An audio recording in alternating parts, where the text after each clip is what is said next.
You're listening to an Airwave Media Podcast.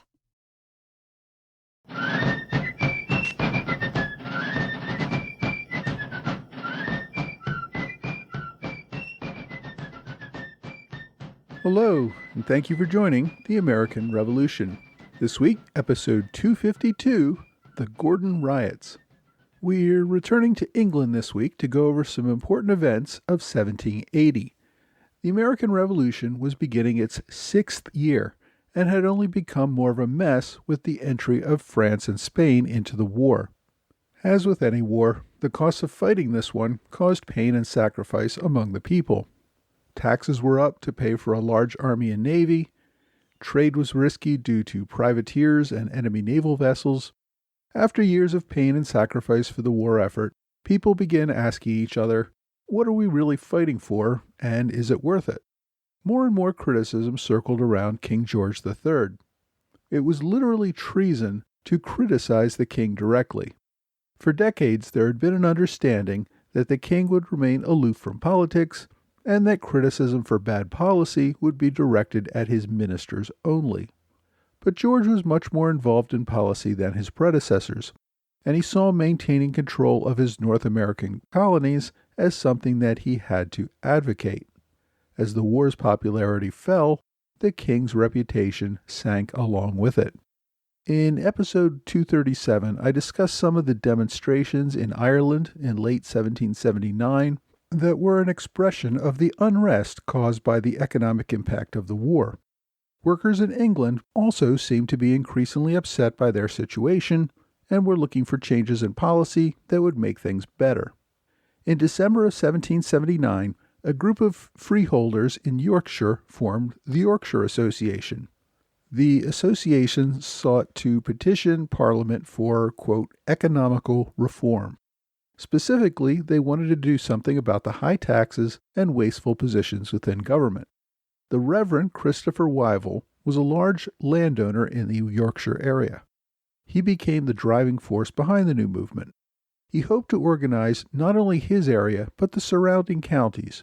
The plan was to coordinate a series of petitions to Parliament to give them more emphasis by them all arriving at once, and to spark reform by responsive politicians in the months leading up to the 1780 parliamentary elections. Wyville began with a media campaign, getting area newspapers to print articles about the extravagant spending by the government, the loss of trade, and the general decline in the standard of living for the landed gentry. He encouraged anonymous letters to newspapers, which would encourage the people to support his petitions in order to get the attention of local landowners. Part of it was a suggestion that the government, as part of its efforts to raise more funds for the war, would revamp its land tax assessments to the great disadvantage of the region. One key line of the petition that Wyville was sending around said, quote, whence the Crown has acquired a great and unconstitutional influence, which, if not checked, may soon prove fatal to the liberties of this country. Many Whigs had been arguing that the king should have nothing more than a ceremonial role in government, much like George I and George II had. George III's active involvement in recommending policy to his ministers was seen as an overstep. The fact that the king's recommended policies resulted in disaster for Britain was evidence of why kings should not behave this way. The Yorkshire Association, which met in late December 1779, with over 600 landowners present, approved this petition to Parliament.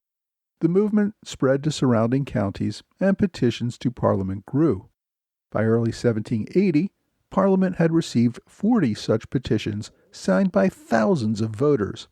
Considering that only a little over 200,000 people had the right to vote in Britain at this time, members of Parliament took these numbers seriously. Discussion began of organizing these protests into a, quote, National Assembly, or, quote, anti-parliament, to return political power to the people, by which they meant the full 3% of the population who owned land and had the right to vote. They did not want to leave the power in the hands of just a few hundred aristocrats who really controlled all the power at this time. The freeholders wanted their own influence on government to be greater. But they were not looking into giving political power to the other 97% of British subjects who could not vote at this time. Even this limited assertion of power by the landed class was unprecedented. The movement drew great controversy for involving small landowners in public policy, something that should be left to their betters. Stirring up the voters was bad enough, but criticizing the king's role in government was arguably criminal sedition. While controversial, though, these ideas were not new. Radical Whigs had discussed the idea of a new national body before, and had also traditionally supported that the king be very limited to a ceremonial role only. Many earlier pamphlets had also suggested creating a new political organization. But all of this had been talk up until this time. The current political climate seemed to be giving these ideas a chance of actual enactment. Opponents derisively referred to the new protest organizations as a, quote, Congress, making reference to the treasonous Continental Congress in America that also challenged government authority. The House of Commons was supposed to represent the common people, again, by which I mean the 3% of voters who owned land but who did not have aristocratic titles. Having another political body organized by these same people to counter the House of Commons seemed absurd, unless the criminal motive of overthrowing the government was the real motive. Now, of course, the House of Commons was really controlled by a rather elite group through some very creative districting and other political practices that really did keep a lot of the control in the Commons in the hands of the aristocracy. So other proposals suggested greatly expanding and reforming the House of Commons to allow in new blood that would enact these popular reforms. But again, opponents saw this as dangerous interference in the fundamental structure of the government by people who could not possibly understand the ramifications of their suggested changes. Members of Parliament especially saw this as a direct attack on their authority. Although these were just petitions, talk at the political meetings already predicted that Parliament would reject them and that they would have to take more extreme measures to reassert political power.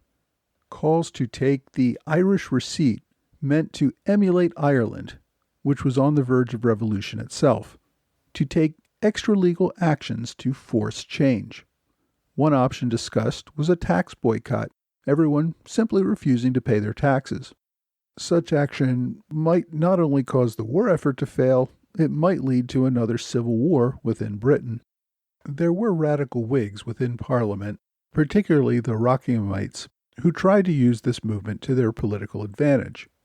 Another prominent Whig, John Wilkes, also got involved. Wyville and the Yorkshirists were reluctant to join with current career politicians, believing they would simply co-opt the movement and real reforms would not happen. Even so, many members of Parliament who were up for re-election in these areas wanted to show that they were on the side of the radicals and that they could be instruments of change. On April 6th, John Dunning called for a vote on two questions. Dunning was a member of the radical Whig establishment. He had been Solicitor General of England and Wales and had been a member of Parliament for more than a decade. At the same time, he aligned himself with the radicals.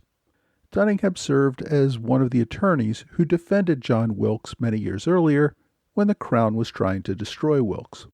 Dunning had a reputation as a liberal reformer and someone who fought against costly pensions and sinecures for well-connected elites, although he was not above taking them himself. Dunning's motions called on Parliament to vote on a resolution that said, quote, "The influence of the Crown has increased and is increasing and ought to be diminished." The second motion said that, quote, "It is competent to this House to examine into and correct abuses in the expenditure of the civil list revenues, as well as in every other branch of public revenue, whenever it shall appear expedient to the wisdom of this House to do so." In other words, Parliament should address the concerns of the petitioners. The Prime Minister, Lord North, strongly opposed these motions as a direct attack on the king. The first motion could have been treated as sedition. It was not, in part because the ministry knew the position was a politically popular one. Whigs, especially, and the government more generally, wanted the king to remain aloof from policy and leave that to his ministers. That was what the Yorkshire petitions were demanding. Despite the Prime Minister's opposition, Dunning's motion passed by a vote of 233 to 215. The vote was a warning to both the ministry and George III himself. A king who involved himself in public policy that became unpopular could result in the king himself becoming unpopular with his subjects. Dunning's other motion was a little less controversial. Of course, Parliament had the right to review expenditures which Parliament had to pay for, and it was passed by acclamation with no real opposition. Looking into waste, fraud, and abuse at a time when voters are unhappy with expenses is a time-honored practice for politicians of any age.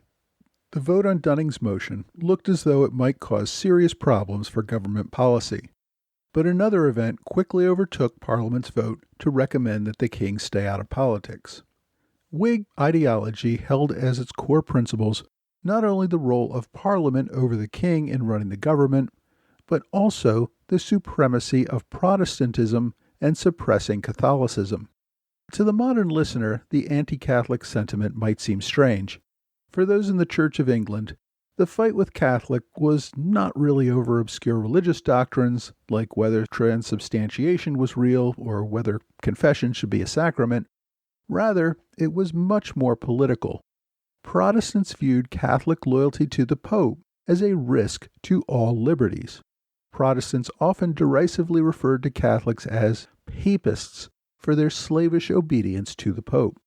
Papal authority was seen as absolute and would not safeguard traditional rights of Englishmen.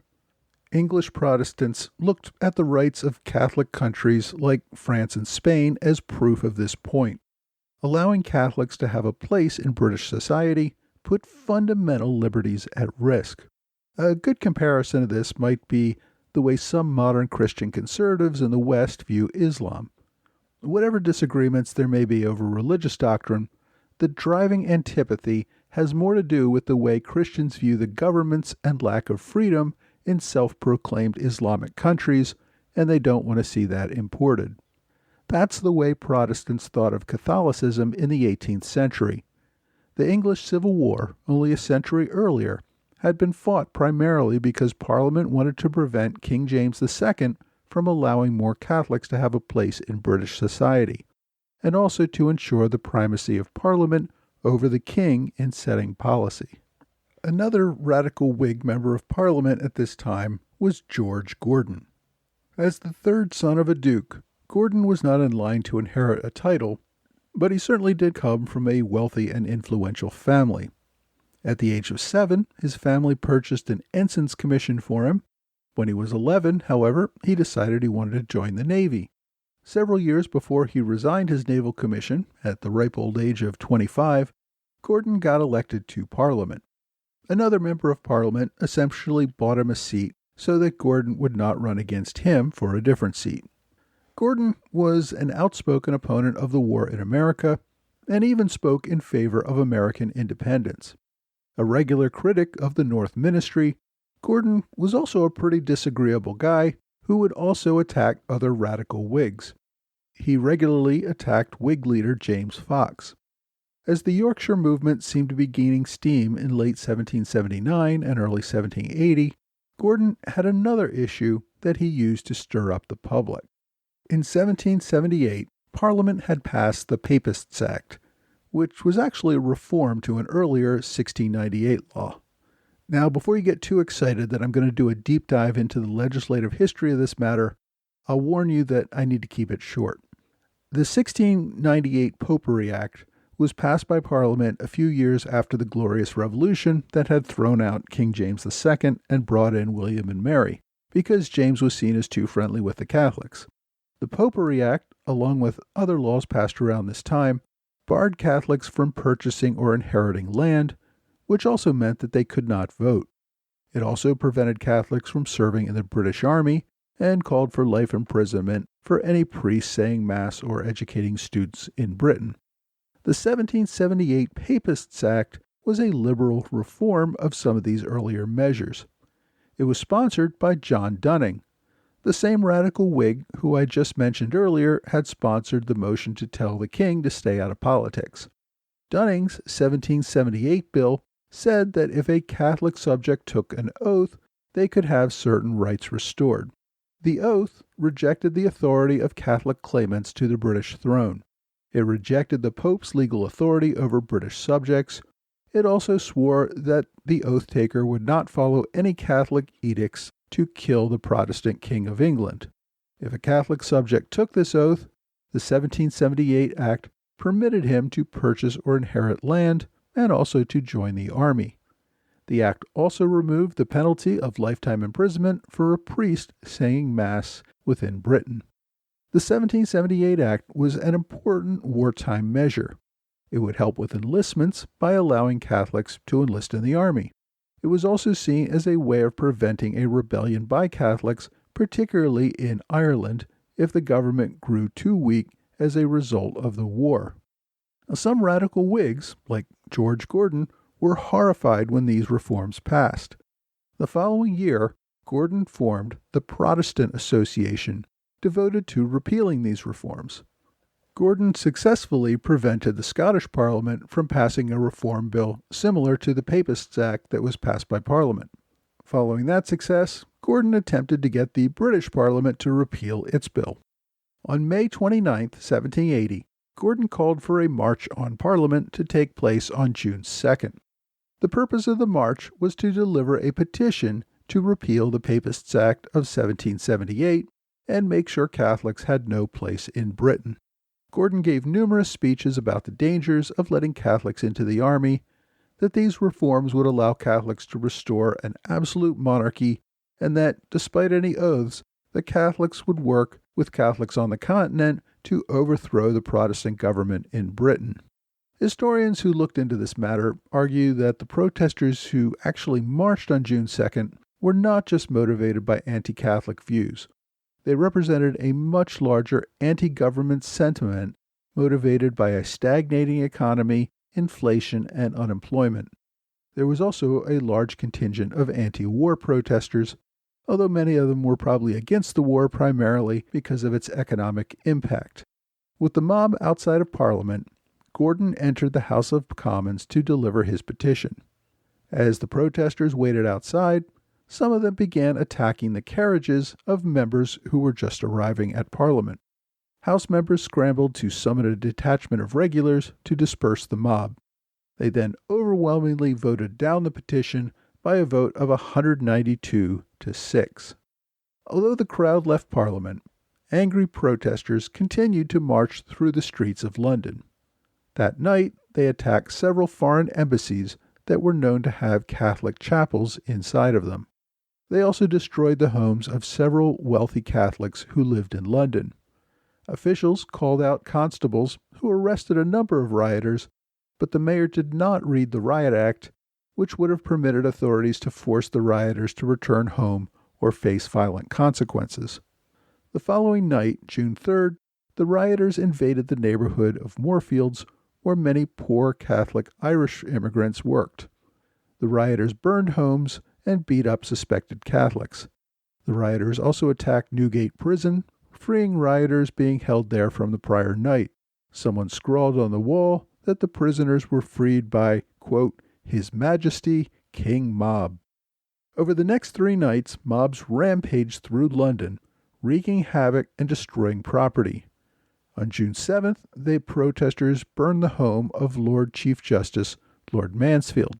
They also attacked the Bank of England and were only thwarted by the arrival of several companies of regulars who defended the bank.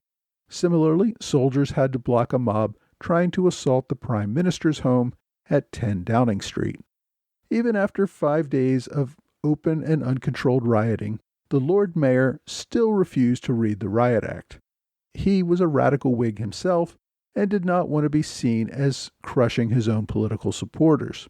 By the night of June 7th, however, military officials had had enough.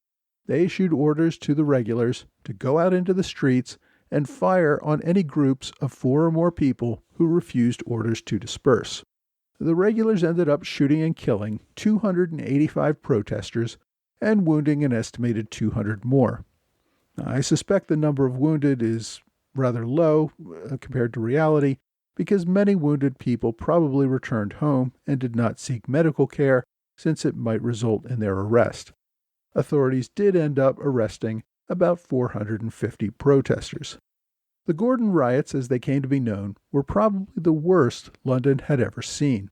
I think only the Great Fire of London before the riots and the Battle of Britain, much later during World War II, were the only events that did more damage to the city. Between 20 and 30 leaders were tried and executed.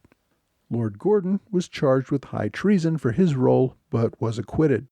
His lawyers successfully argued that Gordon had only intended to create political pressure for his petition, which was designed to protect Britain and the king from outside threats. Because he did not intend for the riots to destroy London, he could not be found guilty of treason.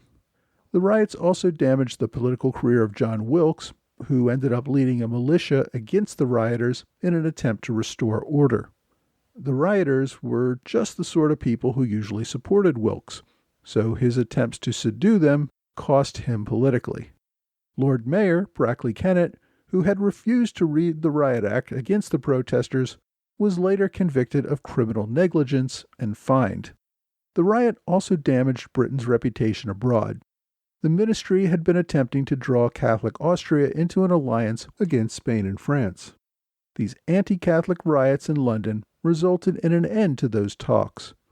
Britain had also opened secret negotiations with Spain to get it to end the war with Britain.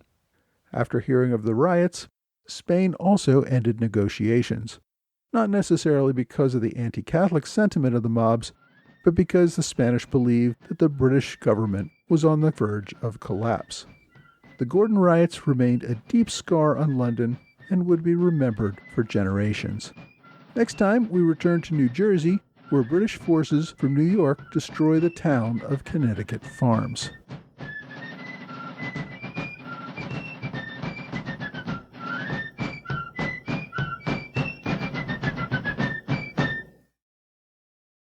Hi, thanks for joining the American Revolution Podcast After Show. Thanks as always to my Patreon supporters in the Alexander Hamilton Club, Trey Nance, George Davis, and Mike Hager, and to Robert Morris Circle supporters Lee Seam, Michael Mulhern, and TJ Walker. Thanks also to Margaret Valentine, Joshua Griff, and Wayne Belisle, who joined the Privy Council last month with their support of the podcast on Patreon. I also want to give a quick thanks to Steve Sunison and David Weissmiller for one-time gifts via PayPal or Venmo. One question that many people seem to ask me about the revolution is how a rich and powerful country like Britain could lose to a relatively small collection of colonies with less wealth and no military. This week's episode focuses on what I think is a big reason for that. The economic pain among local populations in Britain turned against the war. In some wars, a population can see the need to continue because losing it would bring horrific results, even worse than the suffering in the wartime conditions. But in this case, the British people began asking themselves if the suffering was worth it, and many were concluding that the answer was no. When a government loses the support of their own people for continuing a war, they've got a big problem. In this week's episode, we see how the costs of war are causing suffering to the workers in London, and how people are beginning to believe that if the government won't end the war, it might be time to end the government. Wars always seem to be a test of wills between countries to see whose people can bear more suffering for a longer time, and that was certainly the case with the American Revolution. Governments that wish to remain in power must at some point bend to the popular will. Even kings need some level of support from the people in order to remain kings. The British monarchy has been rather effective in spreading around wealth to potential troublemakers to keep them from making trouble.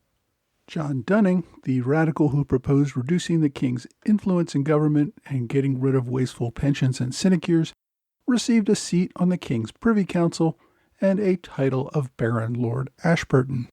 These moves gave him a good annual income and removed him from the House of Commons. It kept him happy and quiet for the rest of his life. The Yorkshire Association movement is often seen by political historians as the beginning of a reform movement that eventually led to major political reform in 1832 that greatly extended the right to vote in Britain and also led to massive redistricting to give something closer to equal representation in Parliament. Now, this would be more than 50 years later, so the pace of reform was slow, but it did eventually move in the right direction.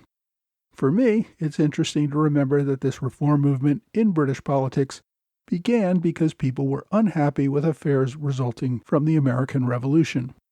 Many governments, however, are resistant to reform, and if they can't bribe you into being not a problem for the leadership, then its leaders can also use their power to crush you. After George Gordon's acquittal for his role in the riots, Gordon gave up his seat in Parliament. A few years later, the hardcore Protestant was excommunicated from the Church of England. After that, he was convicted of defaming the French Queen Marie Antoinette and the French ambassador, and after fleeing the country and then returning, he did a 5-year stint in prison. Shortly before his sentencing in 1788, this proud defender of the Church of England converted to Judaism, changing his name to Yisrael Bar Avraham Gordon. At the end of his 5-year prison sentence in 1793, Gordon was required to appear in court and affirm that he would remain on good behavior upon his release. The judge ordered him to remove his hat, which, as a Jew, he refused to do. He remained in prison, where he died of typhoid fever a few months later. George Gordon, by the way, is no relation to the namesake of the 19th century George Gordon, who was also known as Lord Byron. The Gordon riots themselves had a huge influence on Britain. Charles Dickens used the riots as a backdrop for 2 of his books. There is still debate today on how much of the riots were really anti-Catholic sentiment and how much of it was unhappiness with economic conditions. It was certainly a combination of things for the protesters. But at the end of the day, the decision to give more rights to Catholics and the economic problems were both the result of the war in America. So the war in America is really threatening the political stability of Britain itself. There are several good books about the Gordon riots. The one I've chosen for my recommendation is King Mob, the story of Lord George Gordon and the riots of 1780 by Christopher Hibbert. Now, this is Hibbert's second book, first published back in 1958. Hibbert, of course, went on to publish dozens of other books, mostly about British or European history, in a career spanning more than 50 years. He passed away shortly before the release of his final book in 2009. His book about King Mob is a relatively short one, under 200 pages, but a good read on the topic. It's been through several reprintings over the years. I linked to a hardback version on Amazon. I've noticed that lately Amazon doesn't always show on its hardback displays a link to paperback versions, so you may need to search for the cheaper paperback if that's what you want. I've also included a bunch of online resources to other information about the Gordon riots at the end of the blog for this episode. For my recommendation here, though, I wanted to recommend something from the Yorkshire Association. It's a book/pamphlet just over 50 pages long that was written by Christopher Wyville himself, who I discussed in the main episode as the man behind the Yorkshire Association.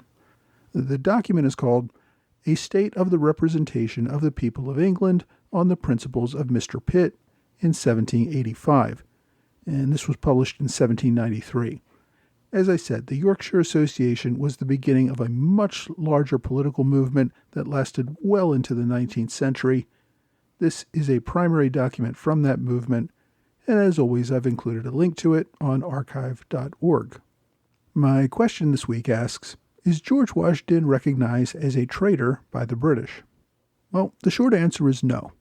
While as a British subject, Washington's actions of levying war against the British Crown no doubt constituted treason under British law, and while some individuals in London may have believed Washington to be a traitor, he was never prosecuted, indicted, or even charged with any crimes.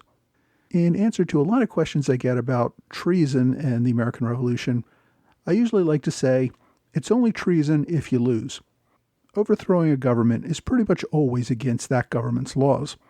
But in seeking to assert your own laws, the question is decided not by one law or the other, but by force of arms.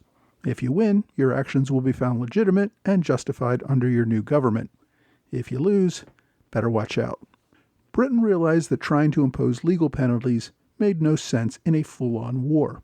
After losing, Britain moved on and tried to establish beneficial trading relationships with the U.S., receiving former rebels like John Adams as honored diplomats. As the UK-US relationship has grown closer over the decades, the British have honored George Washington by putting up a statue of him in London. If you have a question you would like me to answer, please reach out to me either on email or on Twitter, Facebook, or Quora. Well, that's all for this time. I hope you will join me again next time for another American Revolution podcast.